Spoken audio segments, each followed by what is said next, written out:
Hello friends, இந்த வீடியோவில் புதன்கிழமை லஞ்சுக்கு நான் என்ன சாப்பாடு செஞ்சேங்கிறத காட்டுறேன். வாங்க வீடியோக்குள்ளே போகலாம். நான் இன்றைக்கி சாம்பார் தான் செய்ய போகிறேன். அதுக்கு ஒரு டம்ளர் பருப்பு, துவரம் பருப்பை நல்லா கழுவி ஒரு அரை மணி நேரத்துக்கு ஊற வச்சிடுறேன். நெக்ஸ்ட் நம்ம சாப்பாடு களைஞ்சி வைப்போம். இப்போ சாப்பாடுக்கு தேவையான அரிசி போட்டு இந்த ஃபஸ்ட்டு அரிசியை நம்ம கழுவி எடுத்துருவோம். அரிசி கழுவுனதுக்கப்புறமா சாப்பாடு வேக வைக்கிறதுக்கு தேவையான தண்ணி சேர்த்துடலாம். இப்போ சாப்பாடுக்கு தேவையான உப்பும் சேர்த்துட்றேன். இதை அடுப்பில் வச்சு இப்போ நம்ம ஆன் பண்ணி விட்டுறலாம். நெக்ஸ்ட் பருப்பு அரை மணி நேரம் ஊறிடுச்சு. இப்போ அதையும் குக்கரில் போட்டு பருப்பு வேக வைக்கிறதுக்கு 4 பூண்டு, கொஞ்சோண்டு மஞ்சத்தூள், ஒரு பெருங்காயம், கொஞ்சோண்டு வெந்தயம் சேர்த்துட்டு இதை நம்ம விசில் போட்டு 4 விசிலுக்கு வேக வச்சு எடுத்துடலாம்.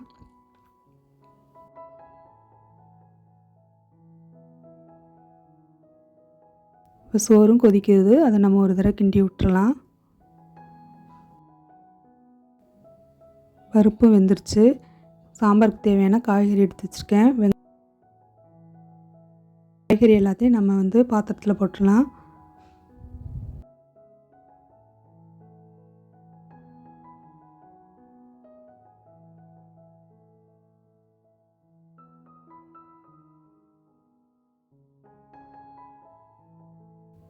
தேவையான அளவுக்கு தண்ணி சேர்த்துட்றேன். கத்திரிக்காய் மட்டும் தண்ணி ஊற்றுனதுக்கப்புறமா நம்ம கட் பண்ணி சேர்த்துக்கலாம்.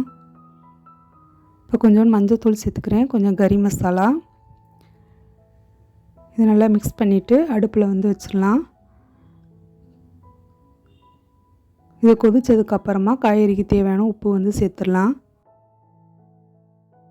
இப்போ குழம்பு கொதிச்சிருச்சு, நான் உப்பு சேர்த்துக்கிறேன். ப்ரான் பொரிக்கணும். அதுக்கு மசாலா தடவி வச்சிடலாம். கொஞ்சம் மஞ்சத்தூள், கொஞ்சம் மிளகாய்த்தூள், கொஞ்சம் இஞ்சி பூண்டு, இப்போ கொஞ்சம் கரம் மசாலா,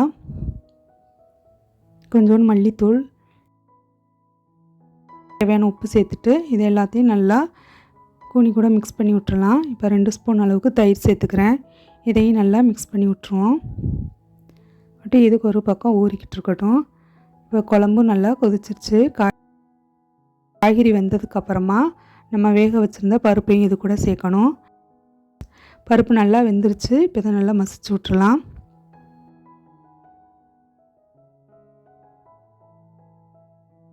இப்போ காய்கறியும் வெந்துருச்சு. இப்போ நம்ம மசிச்சு வச்சுருந்த பருப்பையும் இது கூட சேர்த்துட்டோம்.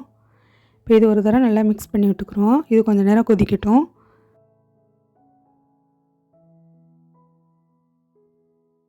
குழம்பு கொதித்ததுக்கப்புறமா கொஞ்சம் புளி ஊற போட்டு வச்சுருக்கேன். அதையும் கரைச்சி ஊற்றிடுறேன். புளி சேர்த்ததுக்கப்புறமா ஒரு 10 நிமிஷம் கொதித்ததுக்கப்புறமா நம்ம குழம்பு தாளிக்கணும்.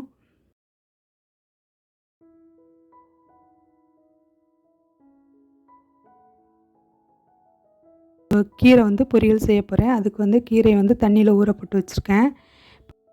குழம்பும் கொதிச்சிட்ருக்கு, சோறும் ஒரு பக்கம் கொதிச்சிட்ருக்கு. இப்போ குழம்பு ரெடி ஆகிடுச்சு. இப்போ நம்ம குழம்பு இறக்கிடலாம். இப்போ குழம்ப தாளிக்க போகிறோம். அதுக்கு கொஞ்சோண்டு கடுகு சேர்த்துக்கிறேன், சீரகம், கொஞ்சோண்டு வெந்தயம், கொஞ்சோண்டு வெங்காயம், கருவேப்பிலை. இது நல்லா எண்ணெயில் வதக்கிடலாம். நான் அந்த குழம்பு தாளிக்கிறதுக்கு தேங்காய் எண்ணெய் சேர்த்துருக்கேன். தேங்காய் எண்ணெய் ஊற்றி தாளித்து பாருங்கள், குழம்பு ரொம்ப நல்லா டேஸ்ட்டாக இருக்கும்.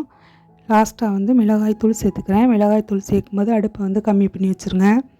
இப்போ இதை எண்ணெயில் வதக்கிட்டு நம்ம குழம்பு கூட சேர்த்துடலாம். ஊற்றிட்டு உடனே மூடிடுங்க, அப்போ நல்லா மணமாக இருக்கும். ரைஸில் கொத்தமல்லி சேர்த்துக்கிறேன். இப்போ சாம்பார் ரெடி ஆகிடுச்சு. நெக்ஸ்ட் நம்ம கீரையை வதக்கிடலாம். அது கொஞ்சோண்டு சீரகம் சேர்த்துக்கிறேன், கொஞ்சம் வெங்காயம், பட்டை வத்தல். இது எண்ணெயில் கொஞ்சம் நேரம் வதக்கி விட்டுறலாம். வெங்காயம் ரொம்ப வதங்க வேணாம், லைட்டாக வதங்கினாலே போதும். இப்போ தண்ணியில் ஊறப்பட்டு வச்சுருந்தேன் முருங்கைக்கீரையும் சேர்த்துக்கிறேன். முருங்கைக்கீரையை சேர்த்துட்டு நம்ம எண்ணெயில் கொஞ்சம் வதக்கி விட்டுட்டு லைட்டாக கொஞ்சோண்டு தண்ணி தெளிச்சிக்கலாம் கீரை வேகிறதுக்கு. சில கீரைக்கு தண்ணி தேவைப்படாது, சில இதுக்கு காஞ்சு போயிருந்துச்சுன்னா கொஞ்சம் தண்ணி சேர்த்துக்குவோம். கொஞ்சோண்டு தண்ணி சேர்த்துக்கிறேன். இது கீரை கொஞ்சம் வதங்கட்டும். நம்ம இதுக்கடையில் சோறு வெந்துருச்சான்னு பார்த்துடலாம். சோறு வெந்துருச்சு. இப்போ சோறையும் வடிச்சிடலாம். சோறு வடித்தாச்சு. வடித்ததுக்கப்புறமா ஒரு 2 நிமிஷத்துக்கு வந்து நம்ம அடுப்பில் வந்து வச்சிடலாம். இப்போ கீரையும் வதங்கிருச்சு. துருவி வச்சுருந்த தேங்காய் பூ வந்து சேர்த்துக்கிறேன். அதையும் லைட்டாக கீரையோடு மிக்ஸ் பண்ணி விட்டு நம்ம இதையும் வந்து ஆஃப் பண்ணிடலாம். ரொம்ப நேரம் மிக்ஸ் பண்ணணும்னு தேவையில்லை. கொஞ்சம் நேரம் வந்து ஒரு 2 நிமிஷத்துக்கு மட்டும் கிண்டி விட்டுட்டு இந்த கீரை வந்து ஆஃப் பண்ணிடலாம். நெக்ஸ்ட் வந்து எறாவை வந்து பொரிச்சிடலாம்.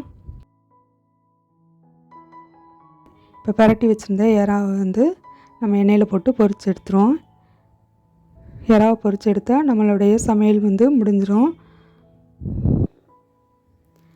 நம்ம சமையல் செய்கிறதுக்கு தேவையான காய்கறி இதெல்லாம் முன்னாடியே நம்ம கட் பண்ணி வச்சிட்டோம்னா ஈஸியாக சமையல் வேலையை வந்து முடிச்சுட்டு வந்துடலாம். ஃப்ரை ஆகிடுச்சு. இப்போ அதையும் நான் எடுத்துடுறேன். என்னோடய சேனல் உங்களுக்கு பிடிச்சிருந்துச்சுன்னா லைக் பண்ணுங்கள், ஷேர் பண்ணுங்கள், சப்ஸ்கிரைப் பண்ணுங்கள். பிடிக்கலைன்னா டிஸ்லைக் பண்ணுங்கள். இப்போ நம்மளுடைய மதிய சாப்பாடு வந்து ரெடி ஆயிடுச்சு. ரைஸு, குழம்பு, எறா, அப்புறம் கீரை பொரியல்.